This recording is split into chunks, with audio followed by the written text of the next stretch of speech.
Will Yeoman, and welcome to another episode of the pod Well Travelled. I'm joined today by travel editor Stephen Scourfield and travel writer and photographer Mogens Johansen. Gents, welcome back to the pod. Thanks very much, Will. Thanks, Will.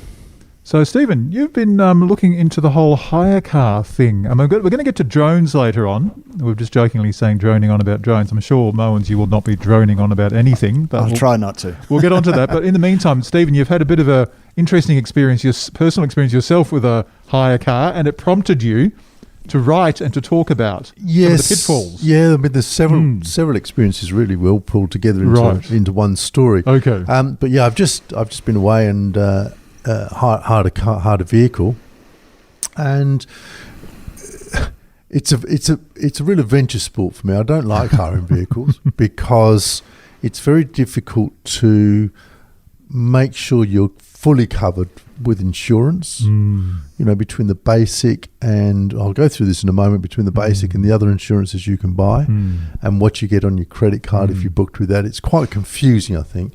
And it's so important to have everything absolutely covered because if there's a scratch or there's you come back to the car park and someone's dinged it with a trolley or whatever it is, you will pay. Windscreens are not covered by a hire company, so you will pay. And you can be looking at $3,500-$5,000 for a modern windscreen, you know. So the point is to really research, look at what you're doing. Don't always go with the first price you see because of all these inclusions that may or may not be there. I know it's complicated, but if you're keen on saving money or looking after your money, then be very careful. So, for example, the basic cover that you get on a vehicle which is included really doesn't cover very much at all. So you can either wait for the desk and they say, would you like extra cover to waive your excess? But it's even more than that because largely what you buy is such a very basic package. So I do suggest to everyone that they need more than the basic rental included insurance because you can end up with a very big bill. So a lot of websites will then click you through to another provider like rentalcover.com who specialise in rental cover. They all vary as well. It may be that your credit card covers the excess, but it may not cover things like a lot of the big companies now categorise a single vehicle accident, which you think would be a single vehicle, right? Well, if with a lot of them, even with the good insurance, a lot of the good insurances don't cover single vehicle insurance accidents, which even includes you reversing into another vehicle in a car park, or it includes a vehicle involving an accident involving another vehicle where you can't identify the driver. They categorise that as a single vehicle for which there's no cover. There's other things. So, for example, if they say, would you like any additional drivers, and you go, oh yeah, my wife might drive it. Well, in this particular case for me, that was $28.77. So even though additional drivers are included, they're going to charge you to put them on to scan their license. Sure. There's also where you pick it up, where you drop it off will affect the price, and this will come on top of that basic quote. So if you get a quote for $800 and whatever it is dollars, when you actually pay for it, you'll find there's a surcharge for a premium location. So generally that's an airport. So if you want to get off the plane, walk over the walkway, get in the car, off you go, which most of us do. In Adelaide, $204.82. Or you can get a free shuttle bus to their depot and save the $204.82 if you want to do that. So there's all these kind of added costs which come on. There are administration fees. There's this bizarre vehicle registration recovery fee. Who knows what that is, which is $49.50. So the basic quote you get will only be a basic quote. Then you get to the vehicle itself. Checking the vehicle when you pick it up is so crucial. Take your time. They'll usually give you a sheet of paper with marks on it. It's got a scratch here and across there. Check everything. Photograph the car. If you don't take 20 pictures around the car, you probably haven't taken enough. particularly the corners, number plates. They'll go, there's a scratch on the number plate, there's a this. When you bring it back, and you go, well, I don't know, Now, Europcar, for example, has got a new service where they'll give you a QR code and you can upload those photographs to their website. So at least you've lodged them. Although if you're taking pictures, most of us will with our phones, make sure your phone's set up that it's recording the time and the GPS location and so on and so forth, to sort of prove later on, if you have to, that was where you took the picture. It wasn't 2 days later in another car park. Yeah. So be very careful about photographing it. Photograph the top.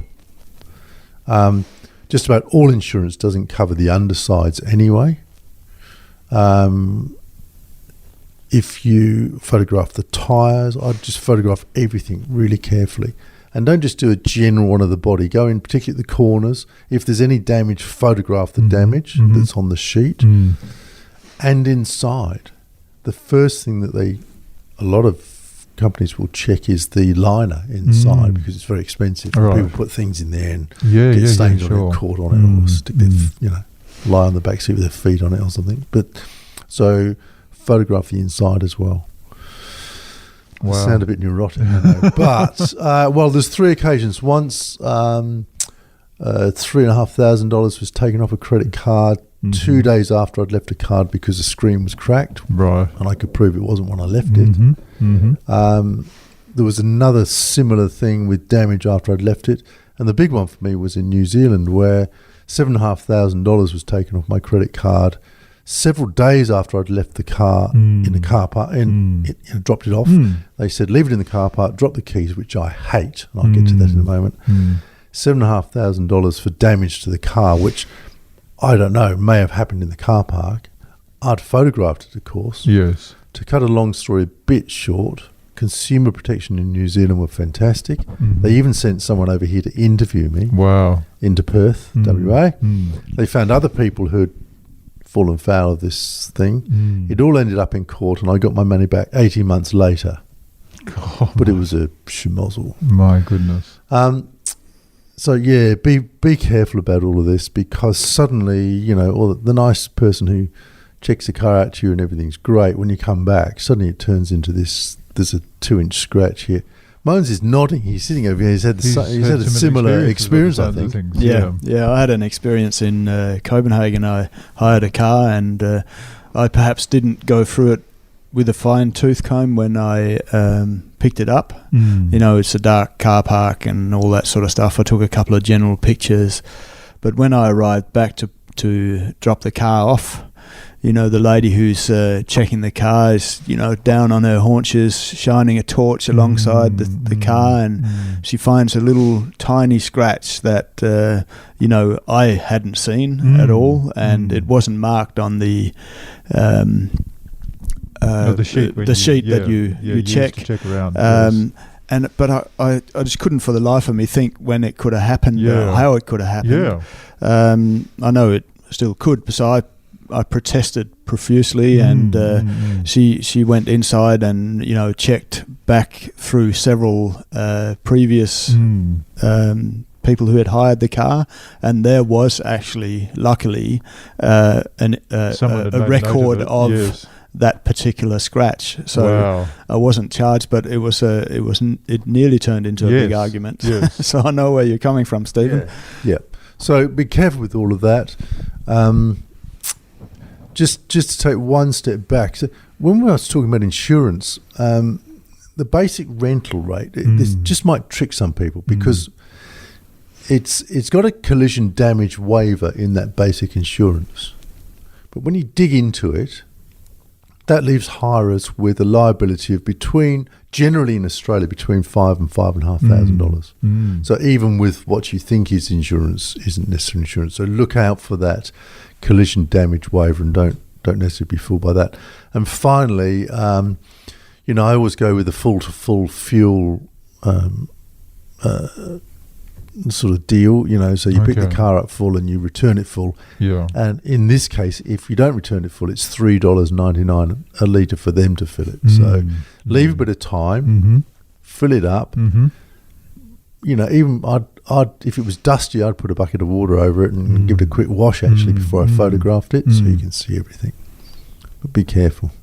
Oh. As you've gathered, I'm very nervous about hiring cars. Yes. Hence trying to avoid it if you possibly can. Yeah, well, you can't. You sort of can't. Lots of cases you can't, and but you are very vulnerable when you do hire a car. It is interesting the difference in attitude when you pick up a car from the people at the front counter. You get the sheet with the previous marks and that sort of stuff on the vehicle, but as soon as you come back, it's and they won't go out and check them with you. They just send you off, and if you find anything else, you've got to come back and join the queue again. But when you're dropping your car off, they're definitely there with the fine tooth comb, so to speak. It's very painful. Are we moving on to drones, Stephen? I think it's time to. I think I've droned on. Stephen is trying to move on. I'm trying to move on. You're still in the process of moving on. Nightmare of hiring cars. Let's talk about drones. Let's go from the road to the sky. You can uplift us. Yeah, I'll try. No, I've just written a little article for this week's travel section about travel kits, photographic travel kits, and one of the things that we sometimes get asked is it worth packing a drone and or buying a drone, even for those who haven't got it. And I think it definitely is in most cases.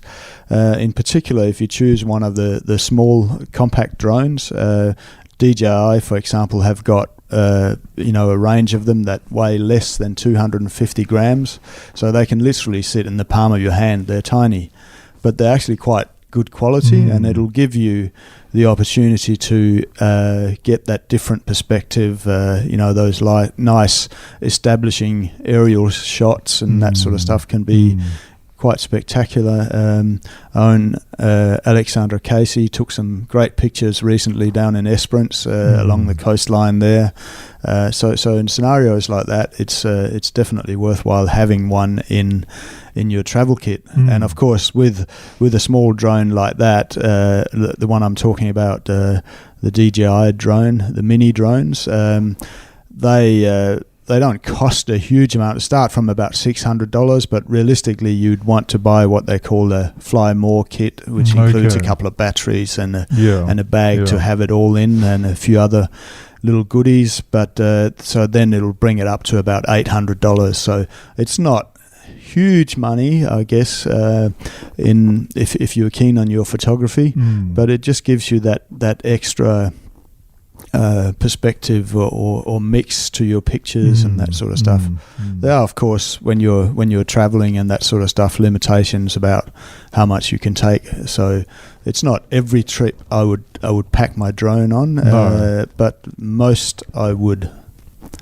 Wow, that's really interesting. Yeah, to say most of the trips you go on, you would actually pack a drone. Yeah. Of course, it's different. If you're going on a cruise, for example, and you're in locations one day at a time, most places is probably not suitable because you're going to be in areas where there's lots of people and you can't fly the thing anyway. Yeah. So I guess it depends on what kind of trip you're going on. But if you're going on a road trip, for example, I wouldn't go without it. It's a fantastic tool in the bag. No, I'm laughing because I always think about the cruise ship scenario and always panic about the idea of sending one off the back of the ship and then the ship moves and it comes back. You press home and it the return to home button doesn't work. That's all. But I mean, that's I wish I had a small. I think I need a smaller one because I've got quite a big drone, which is a thing to pack, but it adds that other little splash of dimension, doesn't it? Yeah, absolutely. And the other thing I should mention is that they're actually super easy to fly. There's no problems at all. It can launch by itself. You can return to home, as you said, Stephen, by itself, where you push a button on your screen or your controller, like a homing pigeon. It'll just come back and land pretty much within a 1 meter radius of where it took off, which is pretty it's incredible. Impressive. I like it for kind of those almost like low, not the big overhead thing, but low shots where they're, might be 8-10 meters above the ground coming in at a bleak just angle. enough, Just stuff you can't reach, you know. And Mogens taught me to have it sort of set up really nice in a bag rather than a case, and then you can literally just keep the props on it. Whiz it up. Once you're familiar with it, you put your controller onto a smartphone onto your controller. Excuse me. Yeah. And you can have it up and down. In particular, if it's just for a couple of stills pictures in no time at all. So it's a really useful little thing to have. Sorry, I was going to say, you just brought up some images there. What were we looking at there? That's my son's wedding. Your I even son's did wedding. the drone there. Yeah, it's great looking down on. It was outside looking down on the guests and the whole venue and different perspective, to mix in with obviously lots of shots of people and things. And it's very, very different perspective from the traditional wedding portrait, isn't it? Yeah, it's great. But those big groups, in particular wedding groups, we probably all seen the pictures where, you got get the small people at the front, the tall people at the back, and that sort of stuff. With the drone, and you get that little bit of extra elevation. You don't need to be actually massive. careful. It's great for group shots. I was a bit rushed, but it's a great way to photograph groups. Yeah. And of course, landscapes and things. It's also very useful for in an outback scenario. I've used it quite a bit to kind of look around.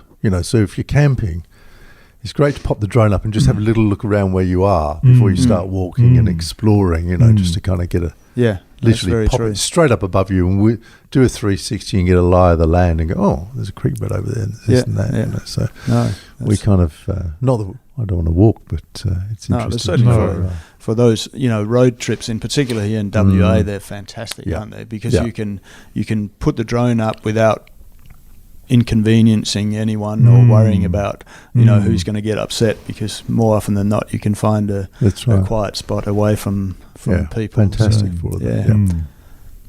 Oh wow! Did I miss you talking about price? Price for the smaller ones, the mini. There's one called DJI Mini 2 SE, and that costs from $599. But you can get this Fly More kit, which has got a couple of extra batteries, a carry bag, and some extra chargers and that sort of stuff for $799. Okay, so is that? Do you think that's the one to go for? That if I asked you which small drone, I would probably go for the Mini 3. Right, Mini 3 Pro. Yes. That's got a few extra features, and it also.